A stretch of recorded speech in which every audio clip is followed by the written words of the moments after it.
I told him probably one of the best thank yous I ever got happened about 10, 12 years after the kid had left my school. And they were a waiter at a restaurant, and I noticed that they kept staring over at our table. I didn't recognize him. He had a full mustache and, Yeah, all grown up, right? Yeah. So I didn't recognize him, but he, before we were leaving, came over and, Mr. Porche, right? Yeah. I wanted to say thank you because if it hadn't been for you, I wouldn't have graduated middle school. Hello, everyone, and welcome to the Brighter Together podcast. My name is Janet Courtney, and my special guest today is Ira Porche. Ira is the superintendent at Tulare City School District, and that is in Tulare, California. Ira, thanks for being here today. Thank you so much for having me. It's an honor. Awesome. So tell us a little bit about the demographics of where you are. And then I know you had some very specific things we wanted to touch on, so we can go from there. Sure.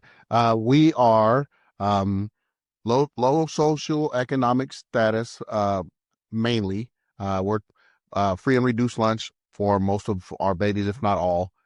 We have a great close-knit community. We're a little big city.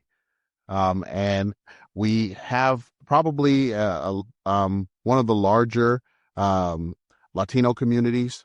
We are about 85% Hispanic Latino. And, our other demographics are a smaller piece, but still very close-knit farming community, and just a wonderful place to raise a family and to be. Awesome. So about how many kids do you guys have in your school district? So we teeter back and forth. We're just below 9,200 students. Oh, that's not a small school district. You're not tiny. I said little big city. I've talked to 400 and 200, and that's not that small. But when you look at California, LA, I get it. I totally yes, we're very tiny compared to them. Yes. But yeah, we teeter back and forth, and that's a transitional kindergarten through 8th grade district. And we have about 1,500 employees. And again, a lot of close-knit folks that either grew up here or near here and just love the community. Awesome. So tell me some of the great things and some of the challenges that you see in education right now. The great thing I could definitely say is it's a tale of two cities. It's always a great time to be in education because everything is driven by education. From our socioeconomic status on down to just connecting to the community. We are trying to build a growth mindset with not only in our actual school district, but in the community at large, to just keep learning. And our motto is raising up caring, confident, and creative children. We want to partner alongside the parents with that and let our parents know, when you drop your babies off, they're our babies. And when you pick them up, they're your babies, but we continue to worry about them and love them because they're all of our babies. Right. And so that is probably the best part about education right now is just being able to love on our students and our community and make sure that we stay close knit. The challenges are, post-pandemic, things changed a little. I wouldn't say people changed so much as because people are going to be people no matter what. But I would definitely say some of the things that have happened after the pandemic, such as attendance and just behaviors for some, that's changed a little. And it's not all the pandemic. I tease everybody and I call COVID my Uncle COVID.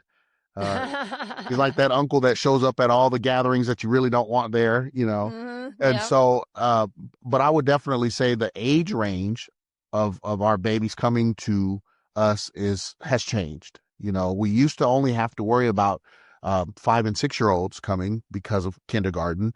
But as we go down and, we get into the TK land and then we're into the preschool land, we were joking the other day. We were like, hey, might have to partner with the hospital and take these guys right out the incubator and bring them on in because, we're getting them younger and younger. Uh-huh. But the good part about it is with those students coming younger and younger, we also have educators who are fresh out and ready to take on the challenge of getting those babies ready for school. So Yeah. again, that's a challenge, but a challenge well accepted. Right. Right. Yeah. Yeah. And you're not the first person that's told me that the pandemic really made it difficult for kids to be ready for Right. school. But you guys, it sounds like you guys have embraced that challenge, and that's an amazing thing. It's amazing things. So what would you say are some of the things that you guys are doing that kind of sets you apart? From other districts or just What's something that makes Tulare City School District stand out? well, one of the things I believe that has always set us apart, and this is my 28th year in the district. There at that school? Uh-huh. Oh, In the school district. I the school I went to district. school here, and Wow. then graduated, went to college, came back, got a great opportunity from my former principal who used to be the superintendent of personnel, assistant super personnel. And, he chance encounter with him and my mom in a grocery store, and him asking, "Hey, what is your son doing these days?" And when she told him, he was like, "Man, get him back here. Oh, Let's have him teach in the community that raised him." And we've kind of stuck with that motto. We don't mind fresh new faces and ideas, but we love it, absolutely love it when our homegrown students come back mm-hmm. and pour into the community. And I think that helps to set us apart from other districts because I think I think it lends to more buy-in when you have someone who grew up. You're connected to the families. I was teasing with some gentlemen that were superintendents, and when I had told them I grew up here, it makes it really easy when you have a disgruntled parent and they want to come and meet with you, and then when they walk in and see your face, and they're like, "Oh, it's you." And I'm like, Yeah, "Yeah, get in here. Let's talk." yeah.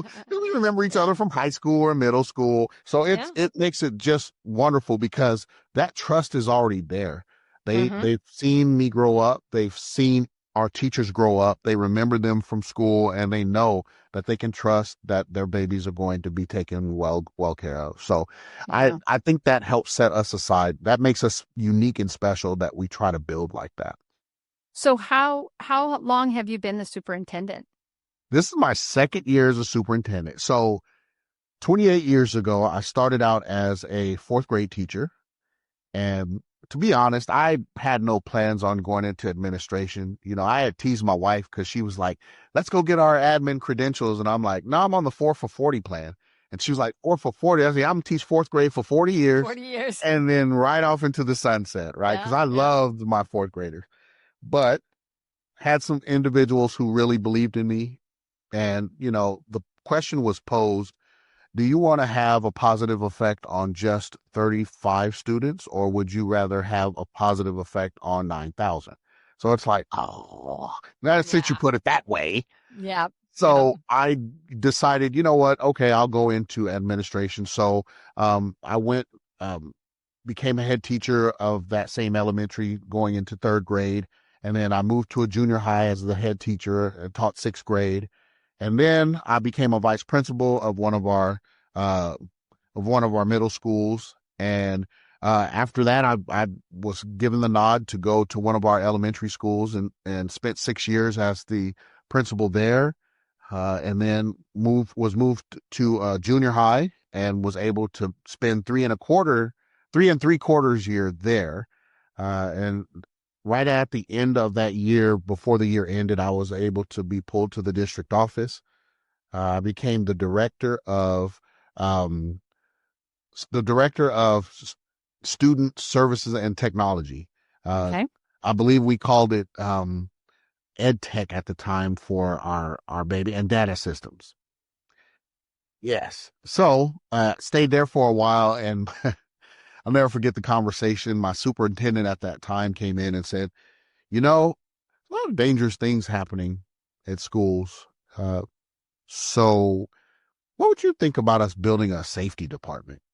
And I was like, well, You know, one of these days you can stand in front of the community and say, well, I thought about building a safety department, but hadn't quite gotten off the ground yet. Or Mm. you can say, I was at the forefront. I built the safety department as soon as possible, and we're doing everything we can to keep your baby safe. And she goes, congratulations, you're in charge of the safety department. I'm like, oh, no, I didn't know it was an. So anyway, that led me into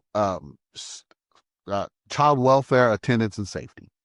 And Gotcha. I stayed in that position until 2 years ago, where I was able to apply for the superintendent of this district. And like I said, I'm just humbled and overwhelmed and just so thrilled to represent our district, a district I grew up in that I always say grew me up. Yeah, yeah, So absolutely. yeah, it's been Absolutely. great. Yeah. And it's inspiring to see how a community has raised you up, and now you're turning around and raising up their kids and their kids and yeah, and that's amazing because you got at 28 years, you got two whole good almost three generations that you've Yes, gone ma'am. through that school. And I've seen them. Some of my fourth graders are teachers. Well, we did rounding yesterday at one of our elementary schools, and one of my favorite fourth graders of all time walked in. She's a teacher at that elementary school, and she was like, "Hey, my favorite fourth grade teacher, how's he?" And we just laughed. So Uh-huh. yeah, I'm starting to see a lot of folks who are my age who are grandparents now, and Yeah. yeah, it's very Yeah. interesting to Yeah, I see think it. you guys are you're probably not very far behind me because I've got 31 years. So, Yes. and I was a late bloomer, so I had to figure it out. It took me a little while to figure it out, but we I got look at there. that 28 years and it blew by quickly, but Yeah. you know, I've never, I've always been just happy to be back because I'll be 100% honest, leaving here at 18, uh, I was like, I'm never going back to Tulare ever. I'm going to spread my wings and I'm flying out of here. I'm not going back. And then I got placed, a lot, we're primarily dairy, farming and corn and whatnot. And I went to UC Davis, and they put me right next to where they were housing the cows. And so I spent a good amount. I'm like, is this the Twilight Zone? Like, how did I get put here? So I think it was the world, the universe was already trying to tell me, you're Yeah, going back, bud. we're You going don't think back. you are, but Yeah. you are. And I so, grew up in Grand Island, Nebraska, hmm, and the wind shifted I, and the stockyards came and my dad, he's so funny. He's passed now, but he would say, I would be like, oh my gosh, I can't stand that smell. And he's like, are you kidding me? That's the smell of money, honey. that is the thing in this area. Yes, you smell that money. There is a crisis in this country, a massive shortage of special education teachers. We know how devastating this can be for your students, families, and staff. Lighthouse Therapy places experienced special education teachers in virtual, hybrid, and on-site roles, and we handle everything from hiring to onboarding to mentorship. These aren't just placements, they're professionals who understand compliance, collaboration, and care. Let us help you fill in the gaps with special education teachers who really understand. We are here to help. Visit lighthouse-therapy.com/brighter together to connect with us today. Yes, You ma'am. smell the money because that is what it was. And that was our industry. I mean, that was it still is to this day, a huge piece of Grand Island is. And we had all the trains coming through, and Yes. I didn't even hear those trains growing up. I went back after I'd been away for a long time and stayed, and I was like, good grief, there's a lot of train horns Right. in this town. Right. I don't remember hearing them when I lived here. No, we have a train system runs right through the center of town. It actually used to split our town into east and west. Yeah. Mm-hmm. But yeah, we've always been that beautiful farming community. Love our farmers to death, and just been a beacon of produce and dairy for California and the United States. So. Yeah, and in California, you probably have a couple of growing seasons too, I would imagine. Oh yeah. Oh yeah. Yeah. Cornfields get super high, and like I said, we have Land O'Lakes and Dairymen's and just some great products here. Awesome. Awesome. Well, I tell you, it's amazing. I love hearing about what you guys are doing and just the fact that you've just stayed and made such a difference. Glad I If did. you could if you could fix one thing, Ira, just one thing, not money, can't be money, but if you could just fix one thing in your world as the superintendent, like so you didn't have to deal with it ever again, what would that one thing be? At this point, I would, and I don't know if it needs fixing other than, but I would I would try my best to fix, I guess if that's the word we're using, uh, our parent community connection with us to the point where we are we're closer. Hmm. We have a wonderful group of parent liaisons each school site, and they do a magnificent job of connecting with the community, getting resources for our parents. But it's really difficult to get parents in and get a chance for them to learn alongside their child, because there's what we're seeing is there is a breakdown sometimes in communication with regards to not teaching them how to raise their child, but just being on the same page, since we're Hmm. raising up caring, confident, creative children, right? Right. So it's just one of those things where it's really difficult sometimes, because there's that little gap in communication. If there's any fix that I would have, I would fix that, because that whole village takes a village. Yeah. That would Yeah. just make that mantra come alive even more so. Yeah. And we try to do a great job anyway of, like I said, of connecting with the community and making sure that parents feel welcome and bringing them in. But it can always get better. Right. Always. Yeah. I love that. And I love that question because it really goes to the heart of what you care about and you care about your community and you care about your kids and you want what's best for them and that's fantastic. Absolutely fantastic. Well, you are making a difference and that matters. That I hope matters. so. I told Yeah. a new group of teachers just at the beginning of this year, you know, uh, this is a very, very rewarding career that you're starting. Um, but just remember, the thank yous and the pats on the back don't come like you think they are. Um, I told them probably one of the best thank yous I ever got happened about 10, 12 years after the kid had left my school. And they were a waiter at a restaurant, and I noticed that they kept staring over at our table. I didn't recognize him. He had a full mustache, and Yeah, all grown up, right? Yeah. yeah. So I didn't recognize him, but he, before we were leaving, came over and, Mr. Porche, right? Yeah. I wanted to say thank you, because if it hadn't been for you, I wouldn't have graduated middle school. And I'm like, I don't remember you being that bad. Like, and then he was like, no, you motivated me to. And so my biggest thing was, okay, that's where the pats on the back come in.